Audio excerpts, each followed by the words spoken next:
Lahore high court के जो chief justice हैं मलिक शहजाद अहमद खान साहब, उन्होंने कहा जी कि जुडिशरी किसी के साथ भी फेस ऑफ नहीं चाहती है, किसी भी इंस्टीट्यूशंस के साथ नहीं चाहती है, लेकिन हम चाहते हैं कि कोर्ट्स जो हैं उनकी भी इज़्ज़त की जाए और उनको भी वो ऑनर दी जाए जो कि वो चाहते हैं। और वो कहते हैं जी कि कुछ लोग जो हैं अलबत्ता कुछ गलत फहमियाँ कोर्ट, जुडिशरी और बाकी इंस्टीट्यूशंस के बीच में पैदा करने की कोशिश कर रहे हैं, लेकिन आपको उनको सुनने की ज़रूरत नहीं है। ये आज एड्रेस कर रहे थे the concluding ceremony of pre service training course eight Punjab judicial academy, और उसमें उन्होंने कहा जी कि जो ये जो इंस्टीट्यूशंस हैं इनको वीक करने के बजाय करना ये चाहिए कि उनको स्ट्रेंथन करना चाहिए। लीगल फ्रेटर्निटी जो है वो भी अबव लॉ नहीं है, लेकिन जो है उसको भी इज़्ज़त के साथ से पेश आने की, उसके साथ इज़्ज़त से लोगों को पेश आना चाहिए। उन्होंने कहा जी कि ये जो प्री ट्रेनिंग सर्विस में लोग थे उसमें उन्होंने कहा जी कि आपके ऊपर बड़ी रिस्पॉन्सिबिलिटी है कि आप बिल्कुल फियरलेसली काम करें, किसी का प्रेशर या ग्रीड में ना आए और अल्लाह से सिर्फ डरें, और ये जो ज़मीनी खुदा हैं इनसे डरने की आपको ज़रूरत नहीं है। इसके अलावा उन्होंने कहा जी कि लीगल फ्रेटर्निटी जो है उसको किसी भी गवर्नमेंट एजेंसी या इंस्टीट्यूशन की बी टीम बनने की ज़रूरत नहीं है। आप सिस्टम को इंप्रूव करने की कोशिश करें और उसमें किसी से डरने की ज़रूरत नहीं है। तो भाएं तुसी अपने जड़ा है वे जजेस ਨੂੰ ਵੀ ਬੋਲੋ ਨਾ ਜਾ ਕੇ, ਤੁਸੀਂ ਵਿਚਾਰੇ ਬੱਚਿਆਂ ਛੋਟੇ-ਛੋਟਿਆਂ ਨੂੰ ਗੱਲ ਕਰ ਲਈਏ, ਤੁਸੀਂ ਆਪਣੇ ਲੋਕਾਂ ਨੂੰ ਕਹੋ जुडिशरी ਦੇ ਵਿੱਚ ਜਿਹੜੇ गवर्नमेंट ਦੇ इशारियां उतरे नचते हैं उन्होंने कहो कि भाई अल्लाह से डरो, इनसे ना डरो, तो फिर हम देखेंगे ना क्या होता है। इस्लामाबाद और लाहौर हाई कोर्ट जो है जी उन दोनों ने ही आज नोटिस इशू किए हैं पेमरा को, और उनको जो उन्होंने जो ये नोटिफिकेशंस दिए थे टीवी चैनल्स को कि बिल्कुल किसी तरह की भी कोर्ट प्रोसीडिंग्स जो हैं वो आपने कवर नहीं करनी है, उसके ये खिलाफ था। इस्लामाबाद हाई कोर्ट की में हीयरिंग जो चल रही थी which was conducted by chief justice Aamir Farooq, उन्होंने फ़ौरन पेमरा को मना किया है कि खबरदार आपने ऐसा कोई एक्शन लिया, और इसके अलावा उन्होंने सेक्रेटरी इंफॉर्मेशन जो है उसको भी एक नोटिस भेजा है।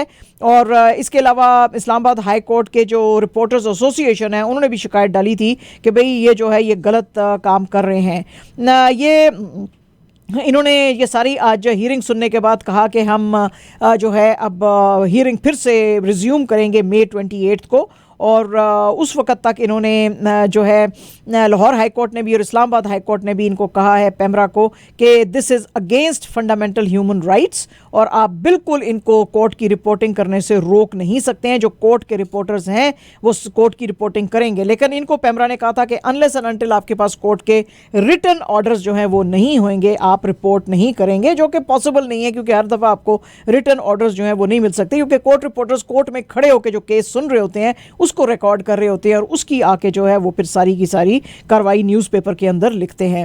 इससे पहले Pakistan federation union of journalist जो है उन्होंने भी इस्लामाबाद हाई कोर्ट में पेमरा के इस डिसीजन के खिलाफ जो है वो पिटीशन डाली थी, और उन्होंने कहा था जी कि फ़ौरन इनसे कहा जाए कि ये एनोल करें अपना नोटिफिकेशन, क्योंकि ये सही नहीं है। तो वही आज फिर जो है कोर्ट ने भी किया, लेकिन अब पेमरा इसको मानेगी या नहीं ये देखने में अभी आएगा।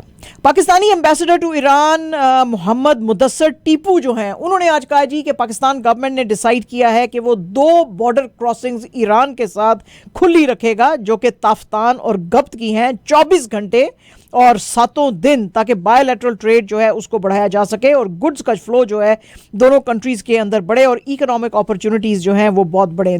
दोनों कंट्रीज़ ने अप्रैल 24 को इस बात के ऊपर जोर दिया था कि एनर्जी कोऑपरेशन, इलेक्ट्रिसिटी ट्रेड और बहुत सारी चीज़ें जो हैं उनको बढ़ाने की ज़रूरत है। हालांकि जब ये ट्रेड हो रही थी और फॉर्मर इरानियन प्रेसिडेंट इब्राहिम रईसी जिनकी अभी डेथ हुई है, जब वो 3 दिन के दौरे पे पाकिस्तान पे आए थे तो उस वक्त यूएस ने बहुत ज़्यादा थ्रेटन पाकिस्तान को किया था कि आपके ऊपर पोटेंशियल सैंक्शंस हम लगा सकते हैं अगर आपने ईरान के साथ कोई भी ट्रेड की।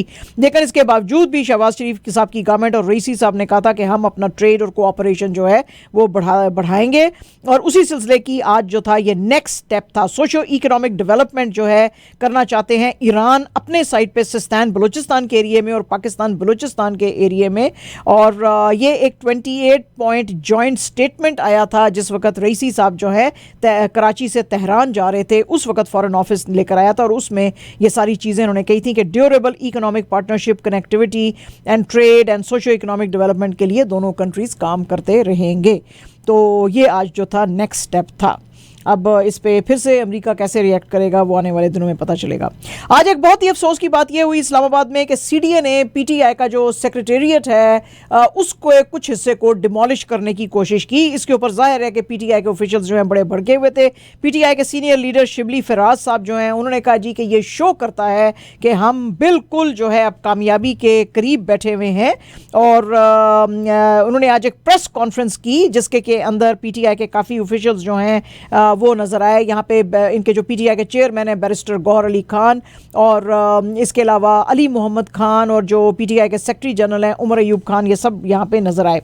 इस पर बात करते हुए शिबली फराज ने कहा जी कि ये नेशनल अकाउंट्स कमेटी की फिगर्स जो हैं वो शो करती हैं कि इन्वेस्टमेंट्स जो हैं वो बिल्कुल ही नीचे चली गई हैं, जो कि पिछले 50 साल में भी नहीं गई थी जो इनके पीडीएम की गवर्नमेंट में आई हैं। पाकिस्तान की टोटल जो इन्वेस्टमेंट है वो 1972-73 से भी नीचे चली गई है और जो इस वक्त 13.1% ऑफ जीडीपी जो है वो स्टैंड करती है इन फिस्कल ईयर 2023-24। और वो कहते हैं जी ये वर्स्ट सिस्टम ऑफ फैशिज्म और रिप्रेशन जो है मुल्क में चल रहा है, लेकिन ये जल्द ही कोलैप्स करेगा।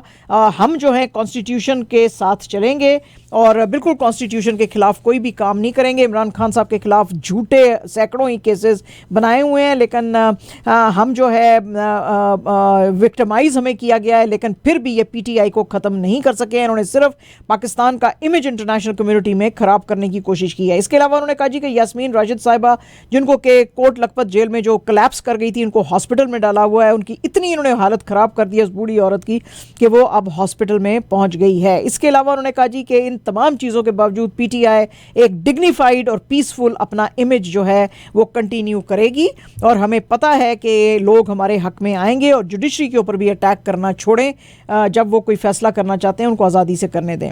इस मौके पे पीटीआई के चेयरमैन बैरिस्टर गौहर अली खान जो हैं उन्होंने भी कहा जी कि जो एक सेंट्रल सेक्रेटेरिएट होता है किसी पार्टी का वो एक सेक्रेट जगह होती है, तो आप जब उसको डिमोलिश करने की कोशिश करते हैं तो आप डेमोक्रेसी जो है उसके ऊपर आप हमला करते हैं। उन्होंने एक्यूज़ किया सीडीए को कि वो इनके सेक्रेटेरिएट के अंदर घुसी और उसने जो है इसको तोड़ा। सीडीए ने अलबत्ता ये एलिगेशंस जो है इसको रिजेक्ट किया। उन्होंने कहा जी हमारी जो एंटी एनक्रोचमेंट टीम थी उसने ये जो आपने इलीगली एनक्रोच और कंस्ट्रक्शन किया हुआ था सिर्फ उसको तोड़ा है, पूरी स्ट्रक्चर नहीं तोड़ी है। गौर साहब ने इसके ऊपर बात करते हुए कहा जी कि हमने आज मीटिंग जो है रोड के ऊपर की है, लेकिन फिर भी हम पीसफुल रहे हैं, हम गुस्से में नहीं आए। अली मोहम्मद खान ने इस मौके पे कहा जी कि जो पाकिस्तान को जो हर फोरम के ऊपर डिफेंड करते थे उनको आज ट्रेटर कहा जा रहा है। हमारे वर्कर्स सब आज जो हैं बाहर बैठे रहे क्योंकि हमारे सेक्रेटेरिएट को तोड़ा गया, लेकिन फिर भी आप सोचें कि लोग हमारे साथ ही जुड़ रहे हैं, तो इसका मतलब है कि वो जो अडियाला जेल के अंदर प्रिजनर बैठा हुआ है वो जीत गया है। सेक्रेटरी जनरल उमर अयूब खान साहब जो हैं उन्होंने कहा जी कि पीटीआई को विक्टिमाइजेशन जो है उसकी की जा रही है और टेररिज्म के केसेस बनाए जा रहे हैं हमारी लीडरशिप के अगेंस्ट, और आमिर मुगल के खिलाफ जो पुलिस ब्रूटैलिटी लास्ट नाइट की गई है दैट इज़ जो है वेरी शेमफुल। तो ये आज जनाब एक प्रेस कॉन्फ्रेंस इन्होंने इस्लामाबाद में की जिसमें कि ये पीटीआई के तमाम ऑफिशियल्स बोल रहे थे। इसके अलावा सीनियर पीटीआई के ऑफिशियल्स जो हैं उन्होंने आज कहा है जी कि हम बड़े अलार्म्ड हैं कि इमरान खान साहब के ऊपर जो असैसिनेशन के जो अटेम्प्ट्स हैं वो अब थ्रेट जो है वो बढ़ गया है। आज इस्लामाबाद के केपी हाउस में इस्लामाबाद में ये बात कर रहे थे पीटीआई के इंफॉर्मेशन सेक्रेटरी रऊफ हसन, लतीफ़ खोसा और फिरदौस शमीम नकवी और उसके साथ अली मोहम्मद खान। उन्होंने कहा जी कि इमरान खान साहब ने बड़ी दफ़ा ये कहा है कि उनकी ज़िंदगी के ऊपर जो है ख़तरा है और अब ये बात जो है और भी खुल के सामने आ गई है और जो है हमें बड़ा जो है डर है कि उनकी लाइफ को ख़तरा है। आप जब पीटीआई को ख़त्म नहीं कर सके तो आपने ये सारे का सारा 9 मई का ड्रामा ऑर्केस्ट्रेट किया है और पीटीआई को साइड लाइन करने की कोशिश की और पीटीआई पिछले 2 साल से फैशिज्म फेस कर रही है, लेकिन फिर भी मैसिव पब्लिक जो सपोर्ट है वो इमरान खान के साथ ही है और ये जो है इमरान खान ना झुके हैं बल्कि और उनकी स्ट्रेंथ जो है बढ़ती चली जा रही है। तो इसलिए अब आपको लग रहा है कि वो आदमी झुक तो रहा नहीं रहा है, तो अब असैसिनेशन जो है वो आपके पास आखिरी मौका रह गया कि इसको मार दो ताकि इससे जान छूटे। इसके ऊपर बात करते हुए अली मोहम्मद खान ने भी बड़ा जो है वो गवर्नमेंट को क्रिटिसाइज़ किया। उन्होंने कहा मुझे इमरान खान से मिलने ही नहीं दिया जा रहा। एक एटॉमिक पावर वाली जो कंट्री है उसके लिए कितना मुश्किल है कि एक 40 मिनट की जो ड्राइव है अडयाला जेल से सुप्रीम कोर्ट, उसको ये मॉनिटर कर लें, वो कितना कोई मुश्किल है। तो सेंटर जो है वो इसके साथ साथ जो इन्होंने केपी के चीफ मिनिस्टर को SIFC की मीटिंग में नहीं बुलाया, तो ये क्या मैसेज देने की कोशिश कर रहे हैं? ये बीच में डिवाइड पैदा करने की कोशिश कर रहे हैं। इसके ऊपर बात करते हुए लतीफ खोसा ने भी कहा कि कॉन्स्टेंटली PTI को टारगेट किया जा रहा है। मैं पंजाब का MNA ऑफिस होल्डर है और मेरा ऑफिस जो है उसका सील किया उसको गया है, और ये जो है ये थेफ्ट और रॉबरी है अंडर ऑफिशियल सुपरविजन। और उन्होंने कहा जी कि इन चीज़ों से आप PTI का ना तो स्पिरिट तोड़ सकते हैं, बल्कि अगर आपने ऐसा किया तो यू विल बी मिस्टेकन, आप नहीं कर पाओगे ये सारा कुछ। तो काफ़ी गर्मा गर्मी मुल्क में चल रही है, वैसे भी गर्मी का मौसम है और गर्मी और भी चल रही है। इस्लामाबाद हाई कोर्ट ने आज फिर से एक दफ़ा बड़े सख्त किस्म के ऑर्डर्स दिए हैं, और ये जो पोएट है, मिसिंग पोएट अहमद फरहाद शाह, उसका केस जो है ये हियरिंग उसकी चल रही थी, जिसमें कि उन्होंने कहा जी कि जितने मिसिंग पर्सन्स हैं उनका हियरिंग केस जो है वो बिल्कुल लाइव ब्रॉडकास्ट करना चाहिए, ताकि दुनिया को पता चले कि जुडिशरी गलत नहीं है, जो अदारे गलत हैं उन्हीं के बारे में गलत इंप्रेशन जाना चाहिए। लोग समझते हैं कि जुडिशरी अपना काम ठीक से नहीं कर रही है, but that is not the case. आज जो शाह साहब हैं वो अपने घर से गायब हुए थे May 29 को, और उसके बाद से इनको नहीं ढूंढा जा सका है, सॉरी May 14 को, और उसके बाद से इनको नहीं ढूंढा जा सका है। तो इन्होंने अब May 29 को इस्लामाबाद हाई कोर्ट ने बहुत हाई रैंकिंग जो ऑफिशियल्स हैं, जिसमें कि फेडरल लॉ मिनिस्टर तारर साहब हैं, sector commander of ISI military intelligence के director IB, secretary defence and secretary interior जो हैं, इनको कहा है जी कि अगर आप May 29 को ना आए तो फिर आपके खिलाफ जो हैं वो एक्शन लिया जाएगा। आओ और बताओ ये आदमी जो है ये किधर है, इसको पोएट को रिकवर करो, और जो हमने आपको डेट दिया है उससे पहले अगर आपने इसको रिकवर किया तो अच्छी बात है, वरना फिर आपको जवाब देना पड़ेगा। This is for the first time कि इस्लामाबाद हाई कोर्ट ने इतने सख्त ऑर्डर्स दिए हैं, और ये ऑर्डर्स उन्होंने दिए भी उर्दू में है। इससे पहले कोर्ट की जितनी भी प्रोसीडिंग्स थी वो इंग्लिश के अंदर चलती थी, तो उन्होंने कहा जी कि कुछ आपको ये ऐसा ना हो कि आप बोलें कि अंग्रेज़ी समझ नहीं आई, इसलिए उर्दू में ये सारे ऑर्डर्स दिए गए हैं, और इनको कहा जी कि इनको फ़ौरन May 24 तक इनको रिकवर करो, यानी कि आज का दिन था। और लेकिन फिर उसके बाद जो है AGP जो हैं अटॉर्नी जनरल ऑफ पाकिस्तान, उन्होंने रिक्वेस्ट की थी कि हमको थोड़ा और टाइम चाहिए इनको रिकवर करने के लिए, तो कोर्ट ने कहा अच्छा ठीक है आपको और टाइम दिया जाता है। पाकिस्तान के जो नेशनल असेंबली के स्पीकर हैं अयाज सादिक साहब, आज वो इंग्लैंड गए हुए हैं और वहाँ पे उनकी मुलाकातें हाउस ऑफ कॉमन्स के जो स्पीकर हैं सर लिंडसी होयल, उनके साथ लंदन में हुई हैं, जिसमें कि उन्होंने कहा जी कि हमको पार्लियामेंट्री डेमोक्रेसी और डिप्लोमेसी जो है उसको बढ़ाने की ज़रूरत है, और जो हमारे बीच में रोल्स हैं उनको भी ब्रिज करने की ज़रूरत है। वो कहते हैं जी कि हमको अपने डेमोक्रेटिक एक्सपीरियंसेस एक्सचेंज करने की ज़रूरत है, और हमको कॉन्स्टेंटली मीटिंग्स करने की ज़रूरत है। पाकिस्तानी हाई कमीशन जो है लंदन में, उन्होंने कहा जी कि सादिक साहब जो हैं उन्होंने कहा कि दोनों मुल्कों के पार्लियामेंटेरियंस को मिलना चाहिए, और पीपल टू पीपल जो हैं वो कॉन्टेक्ट्स और ज़्यादा बढ़ाने चाहिए, और ये इंस्टीट्यूशंस की गवर्नेंस कैसे चलती है उसके ऊपर हमको बात करनी चाहिए। ये मीटिंग जो थी it was also attended by PPP law maker Ejaz Hussain Lakhrani Ejaz Hussain Lakhrani, और पाकिस्तान के हाई कमिश्नर टू UK जो हैं डॉक्टर मोहम्मद फैसल, ये भी यहाँ पे थे। This is for the first time कि ये जो स्पीकर हैं ये अपने ब्रिटिश काउंटर पार्ट से मिलने के लिए आए हैं आफ्टर अस्यूमिंग ऑफिस, यानी कि अपना ओहदा लेने के बाद ये पहली बार आए हैं। एंड जनाब, हिंदुस्तान का रिचेस्ट मैन और दुनिया का 10th richest man Mukesh Ambani, उसने अपना बेटा जो आनंद की जो शादी हो रही है राधिका मर्चेंट से, उसको एक घर तोहफे में दिया है दुबई के अंदर, दुबई के पाम जुमेरा में, और इसकी कीमत आप सोच सकते हैं कि इस घर की क्या कीमत है। इस घर की कीमत है $77.3 मिलियन US। ये घर जो है इसके अंदर 10 बेडरूम्स हैं, 70 मीटर प्राइवेट बीच है, और इसको इन्होंने मुकेश अंबानी साहब ने अप्रैल 2022 में खरीदा था। ये घर जो है 3000 स्क्वायर फुट के ऊपर पाम जुमेरा में है, and it is one of the priciest homes in Dubai. इनके बारे में ये कहा जाता है कि ये अपने बच्चों को काफ़ी स्पॉइल करते रहते हैं, और ये स्पॉइल करने की पहली जो है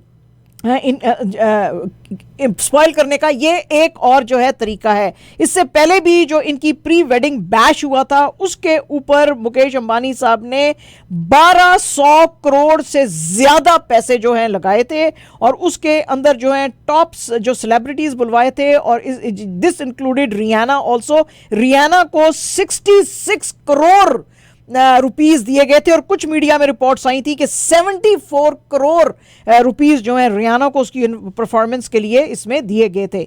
अब इनकी शादी जो है वो जुलाई में है, तो उससे पहले उन्होंने ये ऑपुलेंट बीच फ्रंट प्रॉपर्टी जो दुबई के अंदर है अपने बेटे आनंद को दी है। अगर वो अपनी बीवी राधिका के साथ यहाँ पे रहना चाहता है तो वो रह सकता है। आमिर साहब, हमको कितने पैसे चाहिए?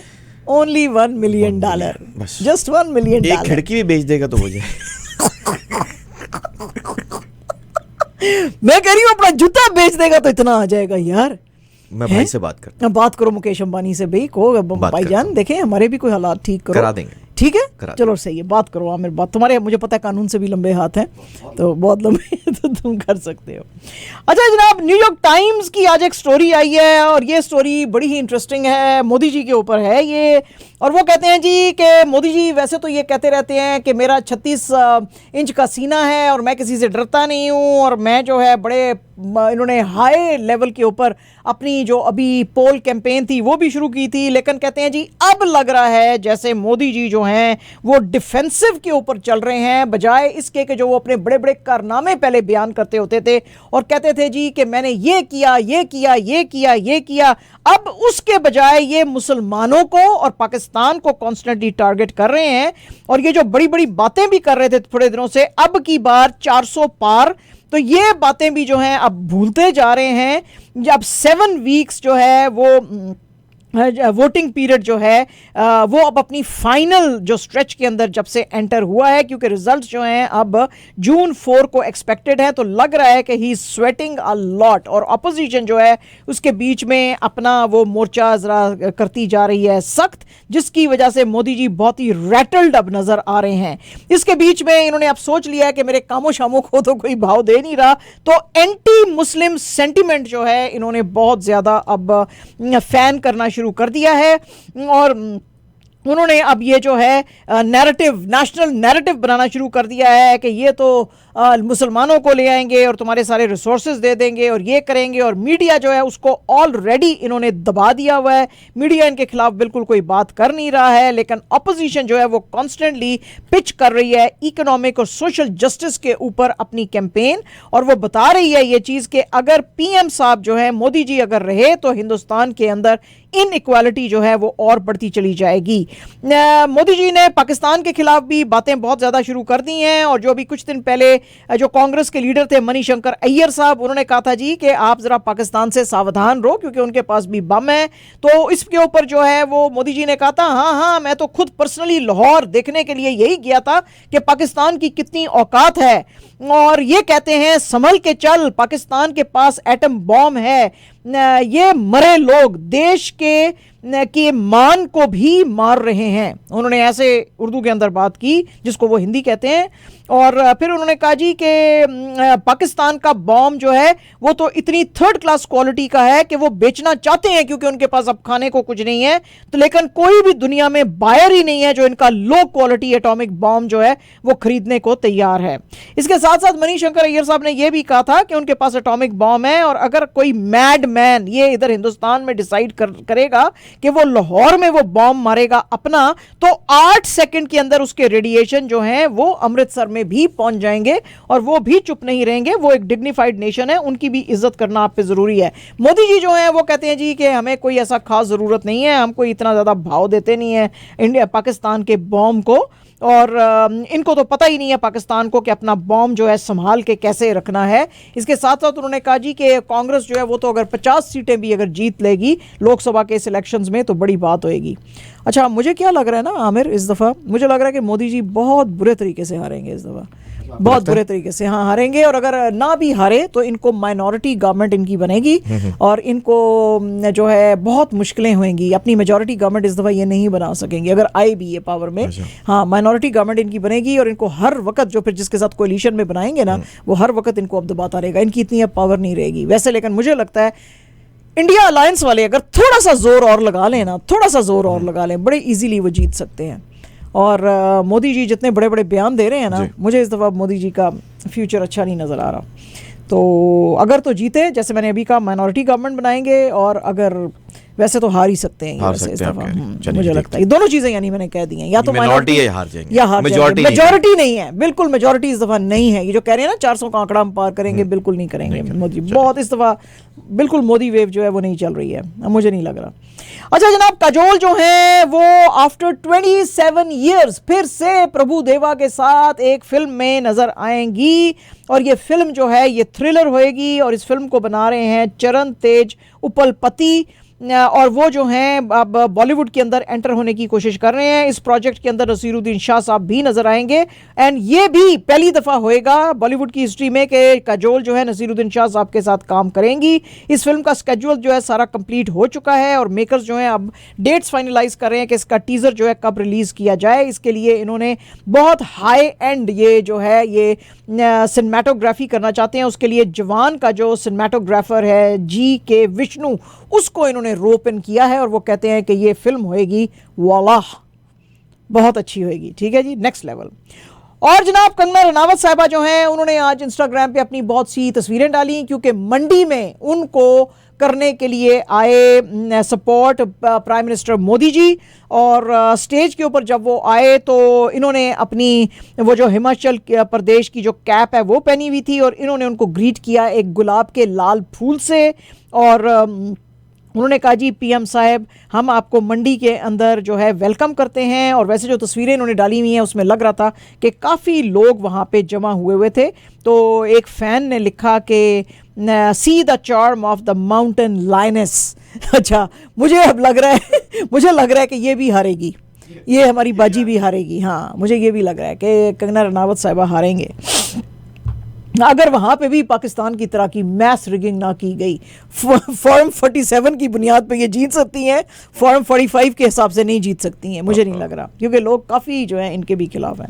और जनाब नवाजुद्दीन सिद्दीकी साहब आपको पता ही है कि सोशल मीडिया से काफ़ी दूर रहते हैं और यहाँ तक कि ना सिर्फ खुद दूर रहते हैं, अपनी फैमिली को बिल्कुल ही दूर रखते हैं। लेकिन आज एक बहुत ही रेयर उन्होंने वीडियो जो है अपने इंस्टाग्राम के ऊपर शेयर की है जिसमें कि उनकी बेटी शोरा जो है वो नाचती हुई नज़र आ रही हैं। इन अ सेंस कि वो उन्होंने एक ब्लैक सा टॉप पहना हुआ है और बड़े वो जो हैं ग्लासेस उन्होंने ब्लैक पहने हुए हैं और उसके ऊपर उन्होंने ब्लैक टॉप के ऊपर एक वाइट जैकेट पहना हुआ है और रैंप कर रही हैं। तो रैंप पे जब वो चली हैं तो वालिद साहब ने कहा ये तो मेरी इन हाउस मॉडल है। तो वो जो है अब उन्होंने किया तो लोगों को बड़ी हैरत हुई कि नवाजुद्दीन सिद्दीकी साहब तो खुद भी इतना एक्टिवली पार्टिसिपेट नहीं करते हैं, सिर्फ अपनी फिल्म कोई आ रही होती है उसका पोस्टर इंस्टा पे या इधर उधर डालते हैं। तो अब अपनी फैमिली को तो कभी इन्होंने बात कोई नहीं की, तो अपनी बेटी का इन्होंने कैसे डाला है। बहरहाल जी आज इन्होंने अपनी बेटी का इसके ऊपर डाला है ये रैंप वॉक करते हुए एक वीडियो।